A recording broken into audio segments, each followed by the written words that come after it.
Wow. Wow.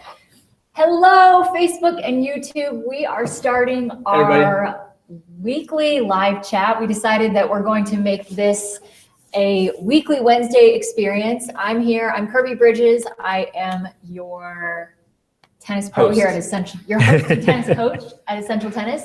This is Ian Westerman, Kevin Garlington, and Megan Garlington, our other pros on staff. And today we're going to be talking about the serve.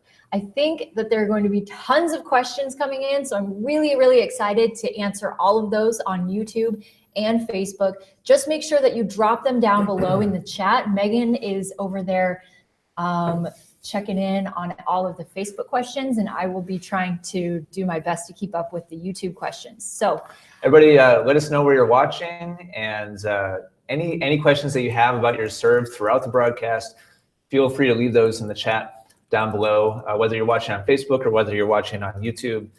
We'd love to know where you are, where you're watching, what level you are, and how we can help with your serve. Awesome. Is there anything you guys want to start off by saying? Any like simple, quick tips that are overarching? You think any themes that you think we'll talk about today? Oh, jeez.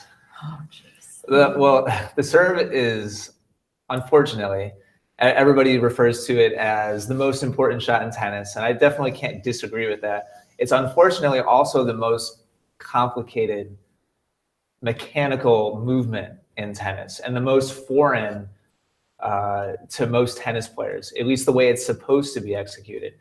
All you have to do is go to your local courts, like your local public park courts especially, and just kind of look down a row of tennis courts of people playing and just watch, service motions.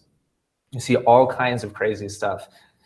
And so I think getting the foundations, getting the essentials down first is super, super critical.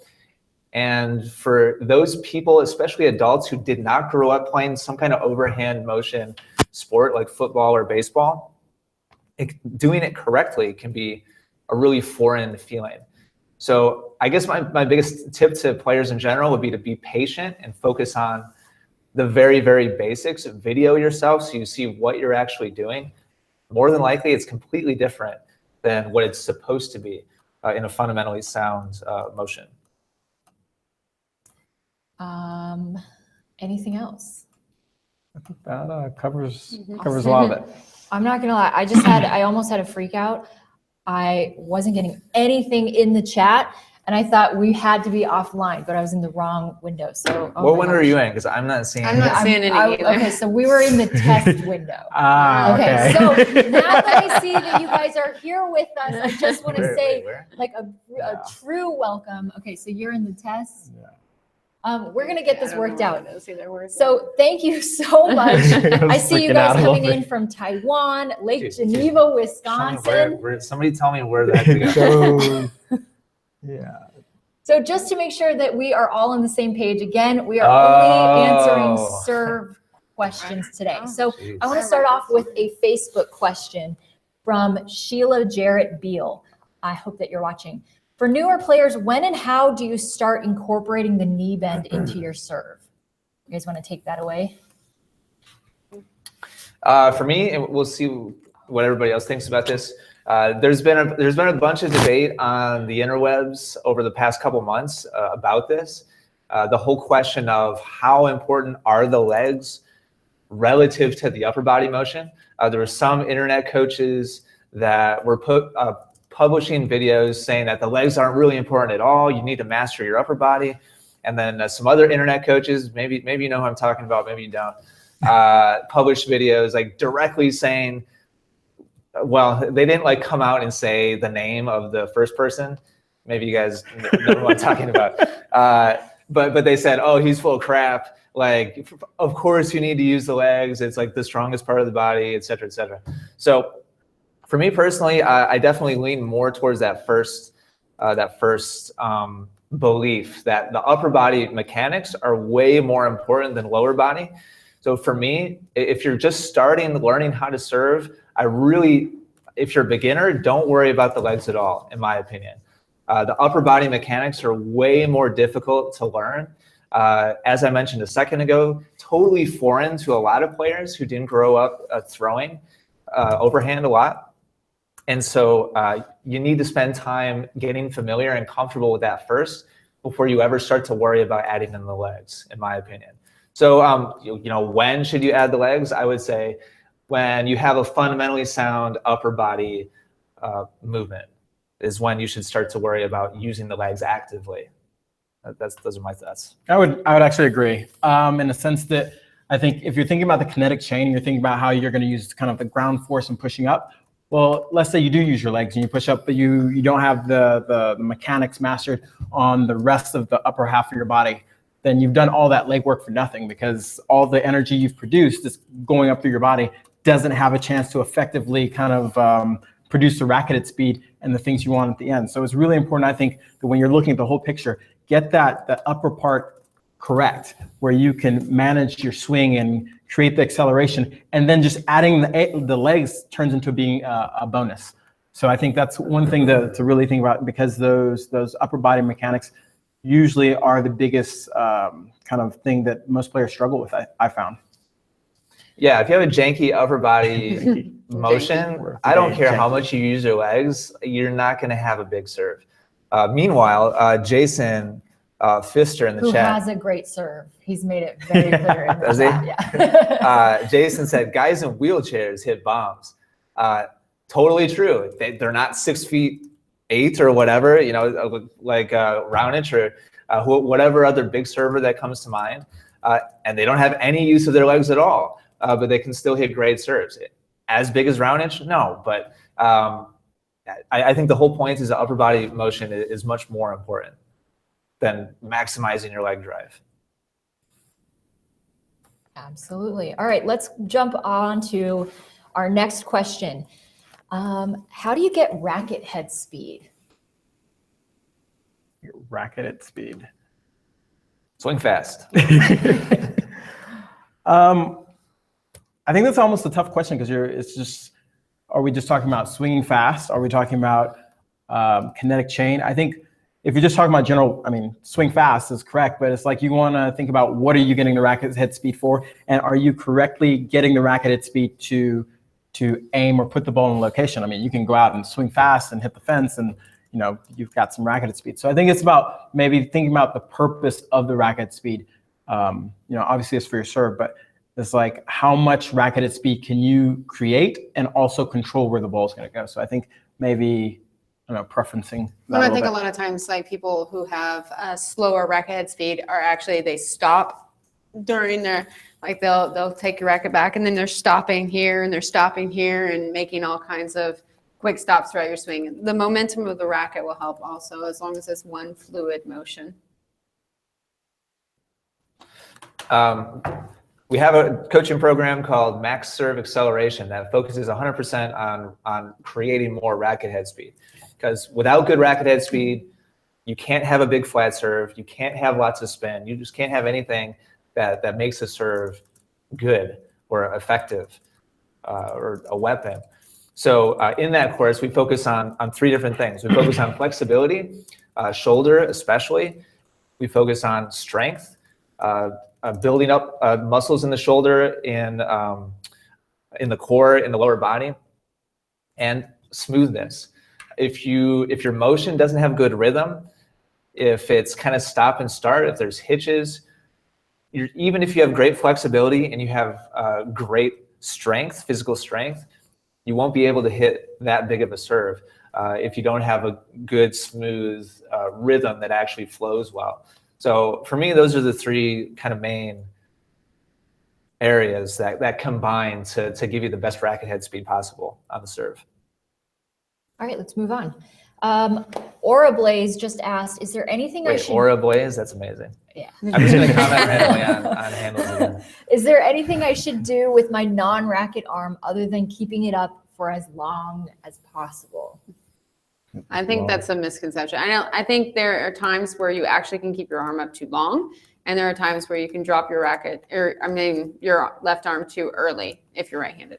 I think it's finding that moment where the left arm is able to come down as your right shoulder is coming through the ball, that's going to be the optimal time to bring your arm down to the middle of your body. No, I agree. I think holding up too long will stop the rotation of the shoulder when it comes around. So you definitely, if you think about, let's say a baseball player, how they're that action, which isn't exactly, I think, the same as the serve, but the motion of how the shoulders are rotating are similar. You wouldn't see a baseball player throw, but keep that arm in the same place. They're going to use that arm to open up and accelerate the other shoulder into the throw. So just how we're throwing upward, that left arm's got to come around and help accelerate the right shoulder up into the contact. So I definitely wouldn't hold it up too long. It's finding that balance. Yeah, we recently had a private coaching student who did exactly what Megan was describing. Left their arm up too long, and ended up getting in the way of the body unwinding and rotating up towards the point of contact. So yeah, it's not a question of leaving it up as long as possible. It's a question of leaving it up for the right amount of time. And ideally, your tossing arm should aid in bringing your shoulders and bringing your core around and rotating up towards the ball.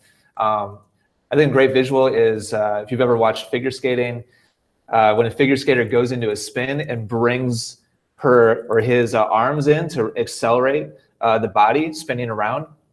Same kind of thing with serve, with the tossing arm going up and then pulling in to help rotate the body up towards the point of contact. That's right, figure skating. All right, let's move on to, I really like this question because it's a little bit more general. So I think that there's going to be something in it for everybody. But the name starts with Rick, R-I-Q. I don't know how to say the rest. So the question is, can you talk about the difference between a flat serve and a slice serve? Specifically, the toss and the swing. Yes. Toss-wise, you should be able to hit a good flat serve and a good spin slice serve from the same toss location, which for a righty is going to be just off to the right of your front foot. And basically that position up above the body is just in a comfortable, natural spot relative to the core and the shoulder. So when you rotate forwards and extend upwards towards the ball, that's where we want the ball to be, which is going to be just off to the right of your body. So slice serve or flat serve can be hit from that same spot. And the difference between the two is the direction the racket is traveling as contact is made. On a flat serve, the racket comes up on edge, makes contact, and then releases on the same plane as your target. So if my target is down the tee, then the release of the racket goes in line with my target. And pronation still occurs. It's just all focused in that direction. And that's what makes a flush square hit in the direction of the target is what makes a flat serve. Slice serve, the racket is moving out to the right for a right-handed player, out to the left for a left-handed player.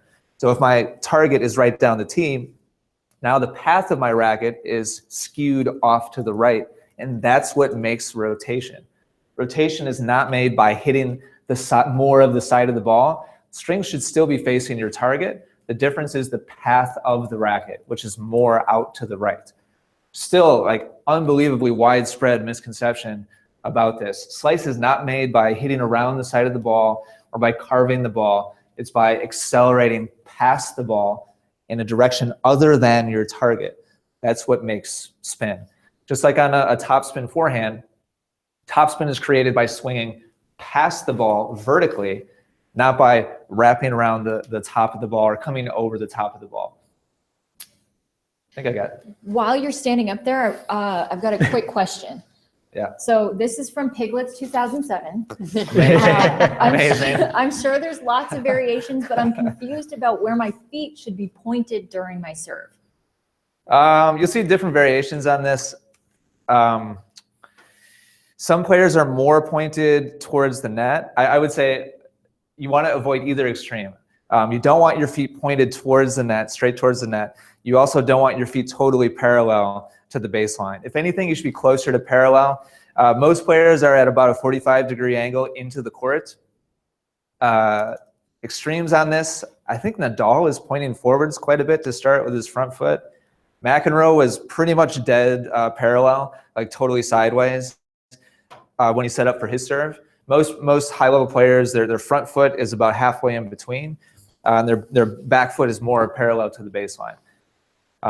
I was talking about front foot, by the way. Sorry, I should have clarified. Front foot usually is about 45 degrees into the court, and back foot is usually pretty close to parallel to the baseline. Any other? No, You want to talk about why with the hip, like making sure the reason is the hips? Why don't you talk about why? So That's a good idea. So I think the biggest thing is that making sure that one of the reasons that we don't want the full extreme is that if you're all the way here, your hips are actually turned towards the back, and so it's really hard to rotate through. But if your front foot is facing completely forward, your hips are really forward and facing this way, so you can't actually get the load on the back leg, so that you can't use your hips as you're coming through. So that's what I was. There you go. Thanks, Megan. Well said. Megan, while you're over there. Any Facebook questions, Megan? Yeah, I do have one from Alexander. Really want to know the importance of pronation and when do you teach it and what process do you use? Awesome. Oh, Listen up, people on YouTube who are asking about pronation. That's an hour-long question. Great question. Who wants to go first? All right, I'll take the first question. The first question was when on what Importance of pronation. When do you teach it, and what process do you use? Okay. Pronation is super critical. The alternative to pronating, and first let's kind of define terms. Pronating is the forearm specifically, rotating internally. On a good high-level serve, there's a lot of shoulder turn, internal shoulder rotation as well. Both are what causes the racket to turn and twist up through the point of contact. And so the result is, as the racket is coming up towards the point of contact, as I mentioned a minute ago, for a right-handed player, the strings should be facing to the left, like straight to the left of looking along the baseline. At contact, the strings should be facing towards the target. Shortly after contact, the strings should be facing to the right. And so there's a full 180-degree release. And that's why pronation is important, is it's release, it's building up of energy and then releasing that energy through the point of contact. Just like how you see Federer and all the other big players lagging before making contact with the forehand and then releasing out through the point of contact. It's the same thing on the serve, except it happens vertically and here, right before contact, and then everything gets unwound and extended. And when people say snap, this is what they're feeling. Frequently players describe it as wrist, but it's really forearm and shoulder that's releasing the racket head. I don't care if you're hitting a slice serve, flat serve, kick serve, pronation should happen on all of those serves. It's fundamental to a good overhand motion. So yeah, it's critical. If you want to have a good serve, it's critical to have in general. Second part was when to teach it? When to teach it? When do you teach it? I don't know if there's really a time when you, I've started really little kids teaching. I think it's about teaching the progressions. Because I think if you start off learning how to pronate, you don't have to go back later and try to figure it out. And I guess a simple drill I use is just sometimes having a player hold the racket at the kind of handle, or not the handle, sorry, the throat, and just get used to taking a ball. If we had a ball, we got a ball? Oh, ball's coming, boom. And just get used to this simple action of just getting your forearm to move this way. And I think one of the biggest keys is when you hit down on the ball, you want to hit on the top of the ball so the ball comes straight up. So I did this drill with a little kid one time and they just went wham, and the ball came up and like took their hat off. They hit it so hard. But just start off really simple. You can see how I can get the ball just to come back up. And that same motion I'm creating here, now I can take here and do the exact same thing. I think one thing that I want to add on to when Ian was talking about you know, the technical parts of it, I think it really accelerates the racket because you can really see, I think a big mistake a lot of players make when they're not pronating correctly is they take the racket and they drag the racket through with their entire arm. So you can see this motion and how fast the racket's moving. Compared to when you pronate, now look at the difference in action, that how fast the racket gets to move, and that's where you get a lot of that acceleration and power. Compared to a lot of players who are hitting their serves equivalent to this. They're pulling the racket through, and there's no pronation to create that acceleration. So I don't really think there's an age or time to teach it. I think as soon as you can get this simple concept down. As soon as possible is a good answer. As soon as possible, and just keep going. What was the last one? Or was there a last one? That answered. Sweet. All right. In depth. Nicely done. All right, I've got a second serve question from Electro JR. I love these names. Okay. For the second serve, when I keep double faulting, my confidence decreases and I reduce the swing speed of my serve and it becomes rather weak like a lollipop. What should I do? And then to continue, he said, should I continue doing using the usual full motion and usual racket head speed and risk double faulting again? Or should I reduce my racket head speed and play it safe by focusing on getting the serve in? I think a lot of people really struggle with this question. The natural thing that we all want to do when we're afraid of— Show us, Kirby. When, oh, my mic is off. Oh, sorry. When we're afraid of missing that ball, we tense up and then we just, our serve gets tight and compact, when in reality, you're cutting yourself short by not allowing your racket face to point where it needs to, and also by cutting off the momentum of your swing. So what we want to tell you today is to go all in on developing the serve that's got that fast acceleration. You're not going to actually take the acceleration down for that second serve, but when you get to a high enough level, we don't want you to be lollipopping your second serve in. And on top of that, it's kind of a question to think about in terms of your long-term development. Now, if you are a player that plays 3 times a year and you don't really care about getting better, you just want to beat your brother, your sister, your dad, whoever it is that you're playing against today, then get the serve in at all costs. It doesn't have to be pretty, right? But if you really are interested in improving your serve for the long term, which is why you're here, I'm pretty sure, then it's going to mean that you're going to miss a lot more, but the long-term effect will be so worth it because then you'll have developed that second serve and that kick serve. So for everybody out there, for that second serve, keep accelerating on the serve. Do you have any questions on Facebook, Megan? I do have a question, actually.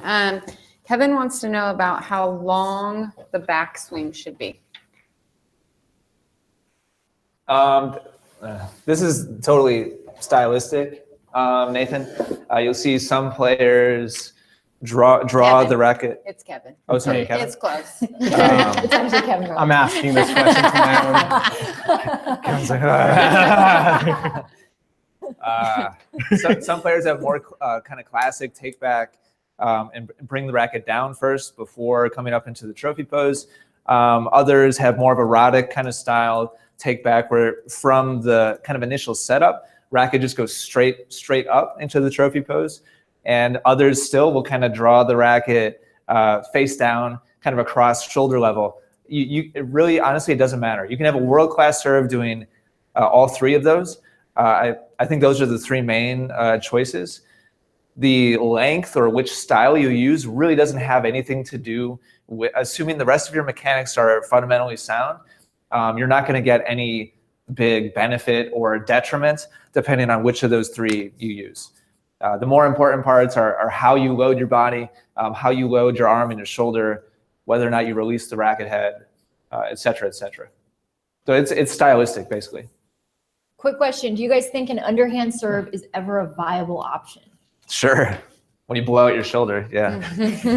Where's that video? Dude, did you see that video of the guy, the college player, or maybe it was even like Futures tournament, who he messed up his shoulder and he legit served underhand for 2 sets and he won? Wow. Did you see that? That's pretty incredible. Yeah, I think it may have been a Futures tournament. Wow. When I jacked up my shoulder, I served underhand You did? for a few tournaments. How'd it work for you? Yeah, I mean, I got Did you second win in any state. matches? Yeah. Awesome. But yeah, Were I people mean, waiting for you in the parking lot after the yeah, they should have been. Yeah, no. But That's yeah, awesome. when you Did have you to go for like to the it, big like spinner? I did both. Like I could hit, I just couldn't raise my arm. So Yeah. I did like variation of top spin and then slice and variation. There you go. Yep. Totally. So Underhanded up. Underhanded up. I've heard some people like actually suggest that it would be a viable replacement for overhand serve. Like just to be clear, if you're healthy and not injured, there's so many benefits to overhand. Like you for sure should not be looking to develop underhand serve as like your go-to serve. Making contact 2 to 3 feet higher just has huge benefits. Aura Blaze says it's Mackie McDonald who underhands. Mackie McDonald? Yeah, remember the go. name. Wow. All right, Yeah, you should look that up. It's pretty awesome. let's jump into another question. Nicole Black has a question. What do you think about the saying, you're only as good as your second serve? Oh. Is that true? No, not like realistically, but there's like wisdom in that. Some quote that came to mind yesterday when we were shooting tutorials that I didn't use was, my coach used to say, a chain is only as strong as its weakest link. And he was pretty much always referring to the second serve, where players have that tendency of missing the first and then decelerating a ton on the second and just pushing it in. And so kind of the principle, the underlying principle is that if there's a huge departure between your first serve and second serve, then it'll always be an Achilles heel for you in singles or in doubles. So what was the original quote?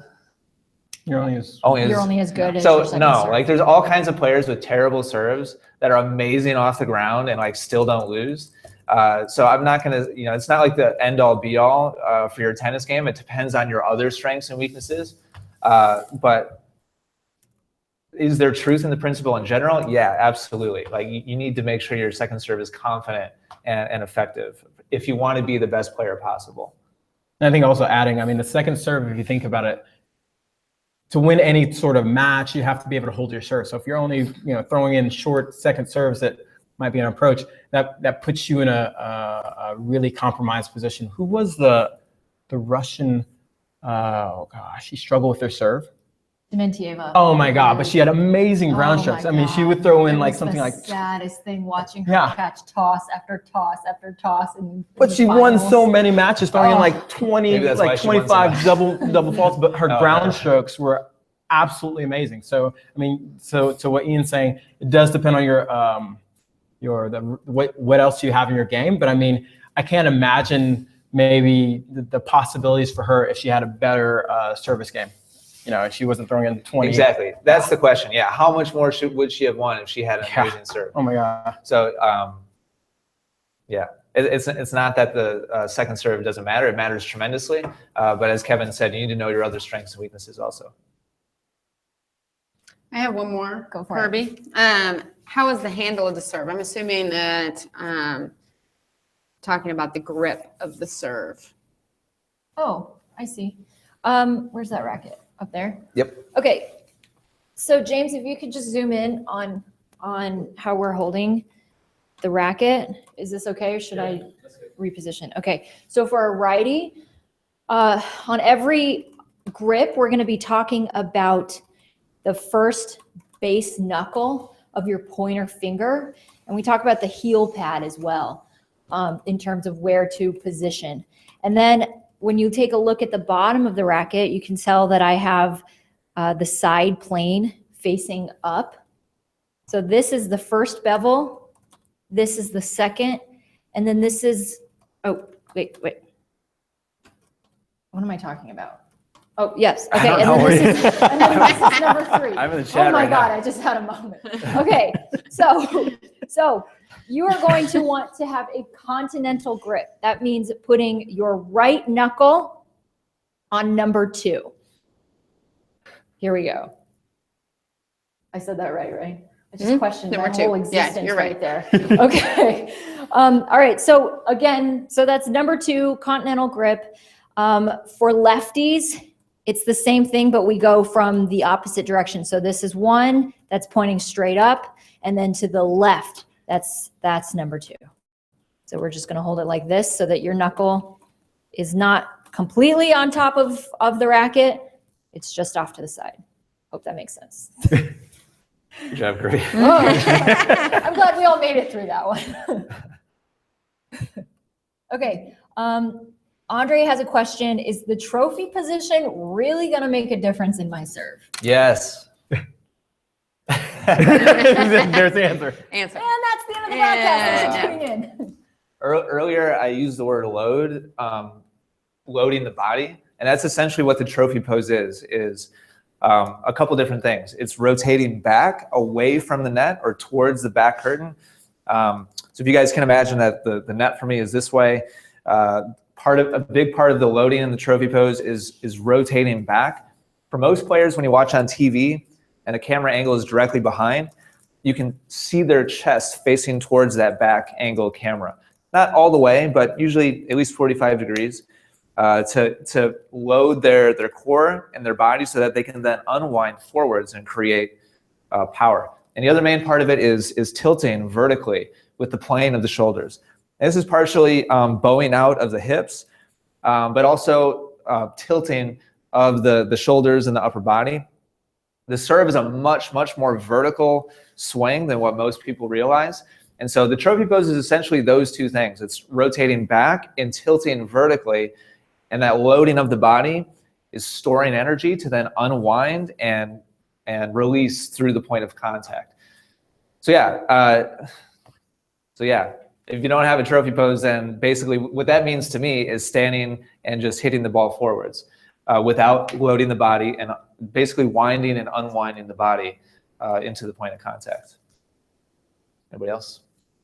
The only thing else I would add a little bit is when you think about also the trophy pose, you create this stretch here. So when we think about throwing and we want to create that rotation, the trophy pose is nice because if you look at like pictures of, let's say, Roger Federer serving, you go from elbow to elbow, you see this perfect rotation of how his elbows are moving, and it starts from being in this good trophy pose position where a lot of players, sometimes you see it break down, and that breaking down kind of takes away from that kinetic chain of having that throwing action. It creates that acceleration. So you want to definitely make sure that at some point you see every pro gets to that trophy pose position regardless of how they start their swing. So Maggie, you got any more questions over there? Yes, I do actually. What are the most common errors that lead to lack of power on serves? Charles is asking. Oh, man. Grip, trophy pose, lack of trophy pose. Right. There's so many, yeah. Yeah, initial setup of the body, aka trophy pose, is weak. And yeah, what Kevin just said, grip/pronate, lack of loading and releasing or storing energy, lagging the racket and then releasing through contact. I think those are the two main ones for me. Some other things that I think about that are really important that I don't really think we've had any questions about the toss. I mean, if you have a bad toss, okay, we're going toss. If you have a bad toss, I mean, that just, having a bad toss means you're not going to be able to have great alignment. You're going to be falling over generally, and it just throws everything off. I mean, imagine throwing a baseball while falling compared to being stable and being able to kind of do the normal motion. So I think that's a big one, having good posture, having good balance while you're hitting your serve. Yeah, it's a big one. We're going to go into some toss questions right now, so keep them coming in the chat.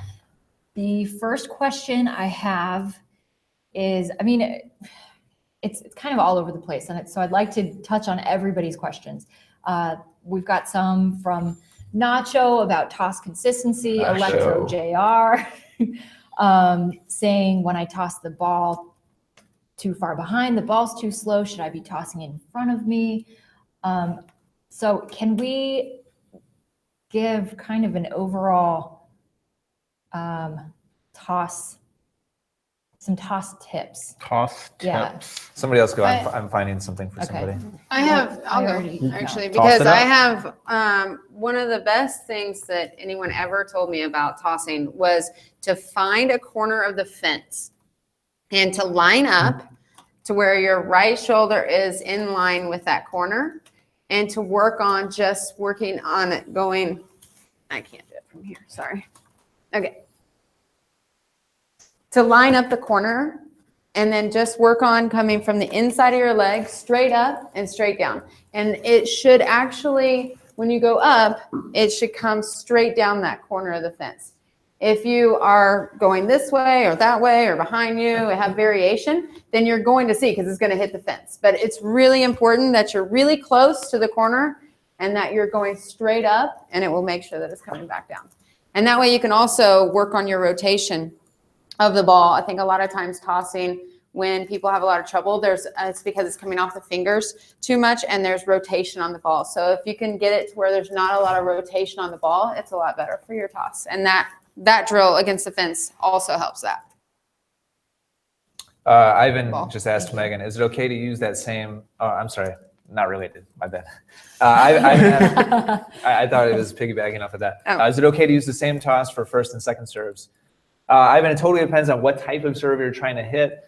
If you hit a flat serve for your first serve and a slicey serve for your second serve, the exact same toss is totally fine. More topspin on your second serve, then a little bit different serve placement is needed. A little bit more overhead as opposed to a little bit to the right, over your right shoulder. So yeah, you should be able to hit flat and slice from the same spot, and then topspin should be a little bit more to the left, just a little bit more directly overhead. Definitely not behind your head. I have one more, Kirby, Okay. if you're ready for that. Players keep talking. This is players keep talking about flat serve. Is it true that the flat serve has 0 spin? No. And a server's racket has to meet the ball at a minimum of 8.5 feet from the ground at the baseline by trigonometry calculation. That's an Ian question. It's totally up Ian's alley right there. I knew you'd love that one. Yeah, 0 rotation is not possible, as far as I'm aware. And even if it was, it's not the point. Like the point of a flat serve is to have as little rotation as possible. Hitting it dead flat, so it like literally knuckles through the air, probably, I mean, maybe there's physically like a possibility for it, but it's probably less than 1 in a million. Like all the different things that need to line up just perfectly, not the least of which, what Megan mentioned earlier, any spin on the ball to begin with, as the ball leaves your hand, that comes into the equation as well. The chances are basically 0. So no, it's not the point. The point is to minimize spin so the ball flies through the air as straight and directly as possible. As far as hitting the service box directly, that's different from hitting a flat serve. Flat serve is just a serve with minimized spin. Hitting the service box on a straight line. I don't remember the actual height. I'm embarrassed. I don't know that off the top of my head. I'm embarrassed for you. That's just something that I should randomly know. It might be 8.5 feet. I don't remember what it is, to be honest with you. But that's not really the point either, because we have gravity to help us out. And I just know from personal experience that from my knees, I can hit a flat serve in. Granted, I don't have much margin over the top of the net, but I can hit a pretty solid flat ball from my knees and still land it in the service box. And that puts me at like 4 foot, 5 inches or something like that. So regardless of your height, a good flat serve in the box is 100% possible per the laws of physics. There's drag on the ball, there's gravity bringing it down. And so you don't need to worry about having 8.5 feet of clearance in order to hit the box directly, because that's just not real life. Also, I would add on, just think about strategically. I feel like when we're trying to hit a bunch of flat serves, usually your first serve percentage goes down, and then you're opening up the opportunity for your opponent to start attacking your second serve. I think it's finding that nice mix of adding spin, even on a flat serve, so you can have a higher percentage of hitting a bigger serve. So we can still keep our first serve percentage high enough where it actually becomes a threat, a weapon, without just being the player that bombs the first serve that only goes in maybe 1 out of 10 times, and then you have to rely on your second serve that just puts you in a lot of trouble. So. Yeah, I think the concept that Kevin just brought up is super critical. I think usually most players typically refer to serves in a very binary way. Like it's either a flat serve or it's a slice serve or it's a topspin serve. The fact of the matter is there's a million shades of gray in between each of those. And you can have a serve that's mostly flat, but a little bit of slice, or mostly slice with a little bit of topspin, and any kind of variation in between. And so what Kevin just said is super critical to realize that your first serve doesn't need to be just as purely flat as possible. It can be a flattish serve with some spin to give you a little bit of margin so that you're not just making 2 out of 10. I have one more. Go for it. Okay. Alan is recovering from Achilles issues. Oh, I love that you What? just Okay. Perfect. What is something that we could help him with right now that he could work on? Something that you can do while you're injured is still working on shadow swings.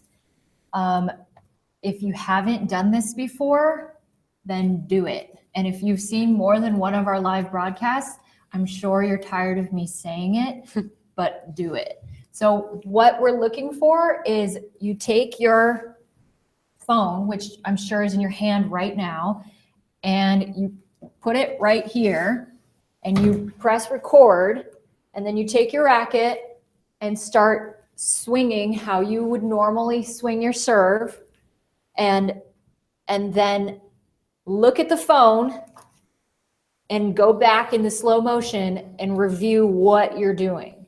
So this you can actually, even though you're injured, you can still improve a lot technically by just having greater awareness of what you're actually doing in your serve, and then starting to really break down and change that technically. Now, I know that you can't get onto the court quite yet, but you can still increase that awareness, and you can still use this to improve your tennis. And even if you're not injured, this is something that you can still do, because the vast majority of people don't video themselves, but it's something that is our standard. Every student we ever teach gets video of themselves, because how else will you really know what's going on?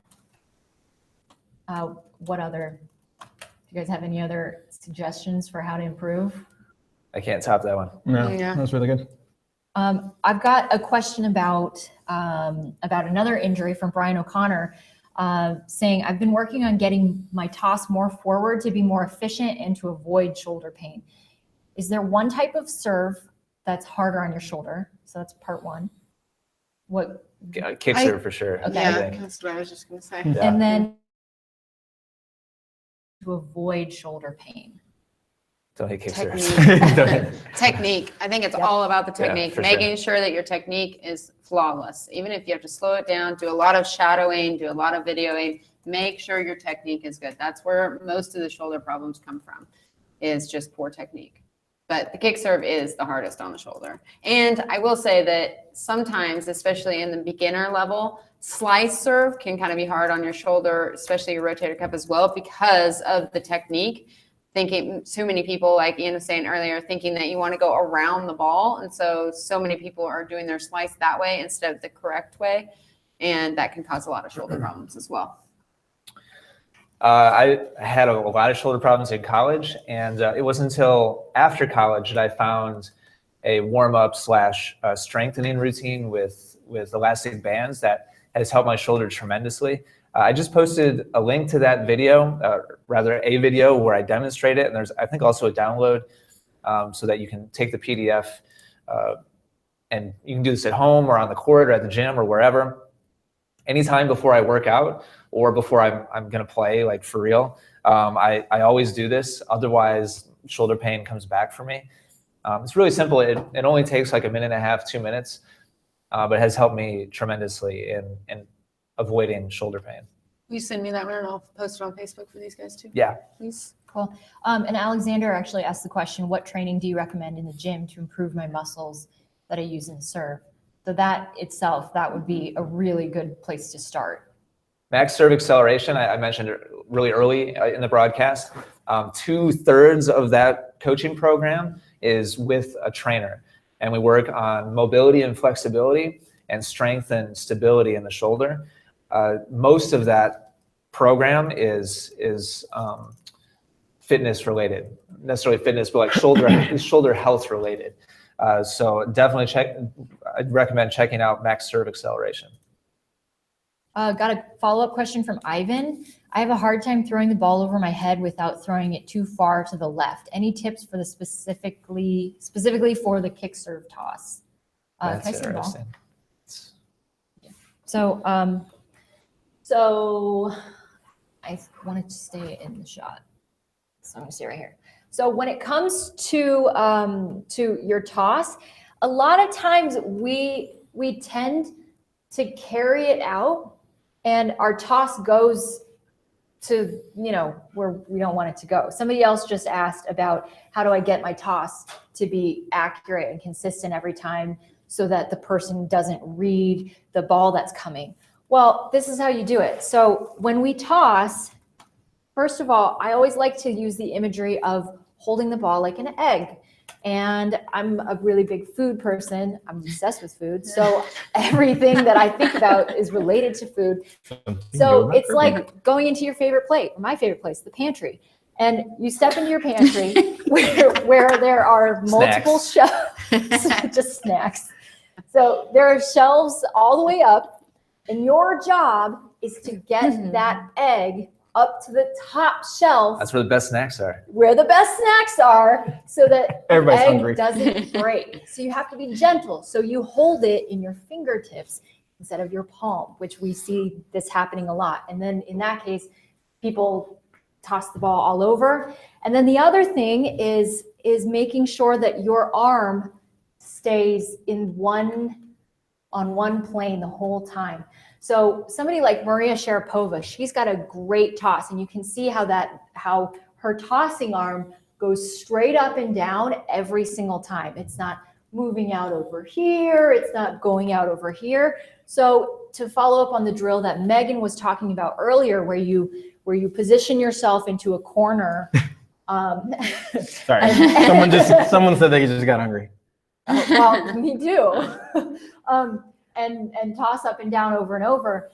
That's what is going to really help with that accuracy and consistency. So make sure that you're using your fingertips and that you're going straight up and down. Do we have any more questions from Facebook? Right now. Mark in the chat has made a good observation. For me, when he was talking about the kind of erratic toss, for me, when that happens, it's because I got a little surge of adrenaline and add the risk to the toss at the end, which flicks it back over my head. I think nerves in general, which leads to tension. Tossing the ball consistently is an exercise in touch and feel. Like it should be a gentle thing. So if you have any tightness or tension, it tends to abbreviate that motion. Everything gets more jerky, and the chances of gently placing the ball right where you want it just nosedive. So yeah, I think that's a really good observation, Mark. And I think also sometimes the release, because if you release the ball too low, what's going to happen is it's going to roll out of the fingertips. And really kind of an exercise I do sometimes is if you have the ball, it's just getting used to, if you're holding a ball like Kirby was talking about, if you're going to drop the ball like this, you're going to hold it in your fingertips, and it's a great little exercise just to get you to have that feel. Compared to, it's really awkward to hold the ball like this and drop it. It feels kind of clunky. So that same action as dropping is the same thing you can use when you're opening your hand. And I think it's really important to understand when you release that, you want it at least at eye level around that. I don't want to release it too low, because what's going to happen is it's going to roll out. So a lot of times as a drill, I'll toss and see if I can get the ball not to rotate a lot in the air. So that's kind of like the trick. If I'm working on my toss, I want to toss it and release it just like I was releasing it here. And as I watch the ball, I want to make sure the ball's not having a lot of rotation. If it is, that means it's rolling out of your fingertips. How about in general, how high should you toss? Because we're getting all these questions. Brian O'Connor says he's 6'3". So how far in should I toss the ball? Harshini says, I'm not sure where. I videoed myself tossing, but I just don't know what the right sweet spot is. I think the toss for me, I always like to say toss the ball at least the racket lengths higher than, let's say, your contact. So, I mean, I don't think it really depends on how tall you are. It's going to depend on, like, when you're reaching up for your racket. I usually want to toss the ball a little bit higher. And the reason for that is to make sure that I'm giving myself time to get my racket to the contact. I will say the toss length will depend on your motion. So you see players that have, let's say, a quicker motion like that, where they just take the racket up. You don't tend to see a quicker, a long toss or a really tall toss because they don't need that time. Whereas if you see a player who has a bigger windup on their racket, you see that their toss is a lot longer to make that timing. So I think the toss has to match your serve. What was the other question? The other question. Like how far in front or? Yeah, how far in front? Generally, I think of just like about a foot in front, and I do, looking at different players, let's say I feel like a lot of bigger players that are a little taller might toss a little bit more in front. I think generally, though, you have to make sure that you're able to keep your balance. So as you're tossing in front, you don't want to toss it so far in front that you're almost falling over before you hit it. And you want to make sure that your body has an opportunity to go up inside the court. So I would say just about a foot in front generally for anyone else or for most players. Is there another one? All right, so let's jump over to. Last couple minutes. Yep, we got about 5 more minutes, so make sure that you jump in with your questions and we'll do our best to power answer them. Cesses78 says, how do I get better precision on my serve? The power I get is fine, but I can only hit hard serves pretty in the center of the service box. Racket face. Yeah, we just did a tutorial on this yesterday. That's really fascinating to me. If you can only hit the center of the service box, then you are unbelievably precise. So kudos to you on that. What causes the ball to go in any given direction is the angle of the strings right as contact is made. And the ball is only on the strings for 0.02 of a second. So as the racket comes up towards contact and meets the ball and the follow through starts, that split second of time where the ball is on the strings, wherever your strings are facing, that's where the ball is going to go. And the difference between going straight down the tee and going out wide is 12 degrees of angle change. 12 degrees. So how do you change the angle? It's just all about turning your hand a little bit less or a little bit more as you go up towards contact, so that as your racket releases and goes up to meet the ball, the angle of the strings matches where your target is on the other side. That's it. And so it's just all about training your feel for where your hand is as the strings go up to meet the ball, so that you start to learn, okay, going out wide feels like this, going down the tee feels like this, going at the body feels like this, etc. And training yourself to be able to, on command, to execute that exact angle within the middle of all of that movement that's happening on the serve. So if you're hitting the same spot over and over and over, you're already precise with your movement. It's a matter of becoming familiar with other positions at contact with your hand, and therefore with the angle of your strings. It's really, I mean, mechanically speaking, it really is that simple. It's really just a matter of the quality of your practice and how much of it you do. Any questions? Yeah, I do have a couple. For the flat serve, the ball is being hit downwards and no upward movement. Wouldn't there be a minimum height requirement in order to clear the net? If what you said was true, then your conclusion would be correct. It's not a downward hit. Absolutely not a downward hit. Earlier in the broadcast, maybe you weren't here for that. Somebody, I need to look it up. I have a book that I know this stat is in. Earlier, somebody quoted 8'5". Contact would have to be made 8.5 feet over the top of the court to hit any part of the service box directly over the top of the net. The problem is the net. The net is in the way. The ball has to be hit over the net and then come down into the box on the other side. So unless you're, the equivalent 6'10", you cannot hit downwards. So there is still vertical, meaning upwards, momentum occurring even on a flat serve. It's not the same swing path as on a kick serve where we're hitting past the ball upwards, but there is still vertical energy and lift. Otherwise, players would not be leaving the court as they hit the ball. Players are not jumping up so that they can hit the ball down like a volleyball spike. they're leaving the court to give the ball vertical energy and momentum. So yeah, the whole hitting the ball down thing is a big misnomer. Question from, actually 2 questions, but I think we can answer it with one, from CKCI and then Bob Peters. They both ask how do I adapt when I'm facing sun and wind with my serve? Oh, I would say sometimes you might have to adjust your toss. Sometimes if you're lucky enough, when you toss, you can maybe block out the sun with your left hand. So as you toss, it's a tough one. For the wind, I would say you know, obviously if you know where the wind's coming from, if it's blowing left to right, you adjust your toss by tossing up more in the direction into the wind. So let's say if the wind's blowing this way, I'm going to toss my ball this way. So adjust. It gets really difficult when, let's say, the wind's just swirling and you do your best.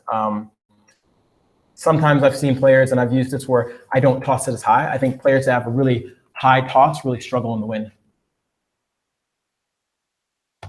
Mm-hmm. Well, sometimes the wind you would go to, you can actually hit like a slice serve a little lower on the toss, so you might use that more in the wind. Mm-hmm. Those types of things as well. I have a question. Got a question? Okay. Is the height toss different depending upon the serve? So they're asking, especially with the kick serve, are you hitting the ball as it's coming down before you're hitting it? On the slice serve and the flat serve, are you hitting the ball at different heights? Well, that's an interesting question. On kick serve, contact point is a little bit lower to allow for the racket to come up past the ball more vertically. I think flat and slice serves are probably at the same spot. So with the exception of the kick serve, I think contact should be made at the same heights. And kick serve difference is like, it's a small difference. It's like an inch or two maybe, not very much. We're going to go to this question. Should I jump on my serve? That's from Manas Singh. And then we've got another question from Harshini. Is it a good thing that I'm jumping around half a foot to hit my serve? So I guess the question is, at what point in time should someone start jumping on their serve?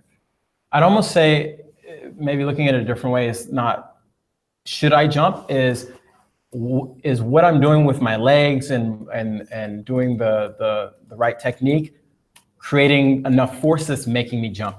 I don't know if there's where I'm actually physically trying to jump, but I'm trying to use my legs in a way to help accelerate my racket in an upward fashion, which actually creates this kind of, I think, look as if I'm jumping, but I'm not physically just going, I'm jumping in the air and then hitting. It's a chain unraveling. So. Awesome.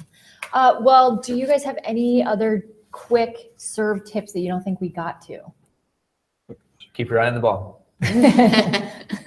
That is important. Okay. Well, so everybody, it's done. I'm so happy I closed it. We have had some questions about how often we're going to be doing this. So I'm happy to tell you that we will be planning to do this every Wednesday, 11:30 a.m. Central Standard Time. Are we committing, Kirby? We're committed to a schedule. Ian loves my schedules. Yes. Okay. But so we will see. We will see you here next week. Let us know all of your questions. So drop us more questions in the comments once this posts. And if you need more answers, then you can always head over to Essential Tennis Academy. We have so many, over 50 modules at this point. Basically, every answer to your tennis questions is in Essential Tennis Academy. It's a monthly subscription where we break everything down and give you a step-by-step process, including action plans and live broadcasts where you are guaranteed to have your question answered by all of our pros. So in the meantime, we got a lot of questioning around here. Like, comment, and subscribe. Thank you guys so much for watching. Thank you. Thanks.